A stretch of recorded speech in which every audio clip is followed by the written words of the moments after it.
It shows all of the computer's information. It takes a bright mind to understand computers. Yeah. Jayla Hunt is only 17, but already understands tech more than most adults ever will.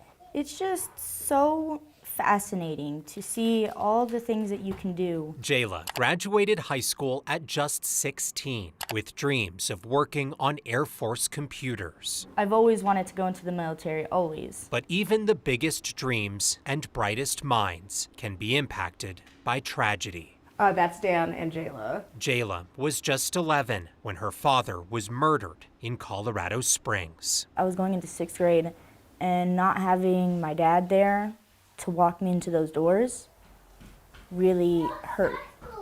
And I was mad. I was mad at everything.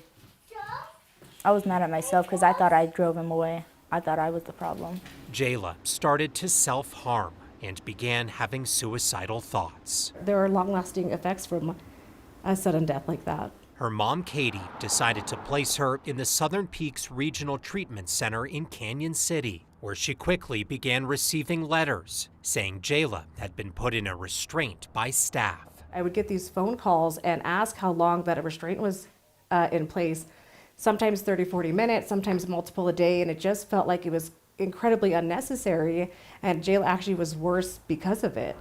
In October, Disability Law Colorado released a report highlighting high levels of restraint being used by staff on patients, including Jayla. Yeah, the restraints were sometimes seemed for no reason, like you would say something wrong or you'd walk out of your room and you have a bad mindset and they're like, oh, we're gonna restrain you. Jayla says she was restrained dozens of times in her 4 months at the facility. As I'm in these restraints, I'm like, why do I need this and why so long? And why so many people? It's overwhelming. The report from Disability Law showed Southern Peaks admitted to using restraints up to 150 times per month. Other psychiatric treatment facilities say they rarely use restraints, according to the same report. We shouldn't treat kids like criminals. You know, when they're in need of therapy, that's exactly what they should get. And that's what Jayla didn't get at Southern Peaks. Southern Peaks has declined to answer our questions, but in the report said restraints are used to prevent self-harm or prevent children trying to run away. Katie pulled Jayla out the day our initial report aired. Mom's pretty smart in computers too. She's now back home in Colorado Springs and working with an outpatient therapist. I am glad to be home. I'm glad to be back with the family, back to be doing normal stuff. Both believe Southern Peaks needs to stay open to help fill a void when it comes to options for kids who need mental health treatment in Colorado. But they say something has to happen here for Jayla's mind to process what happened and move forward. Change. I want change to happen.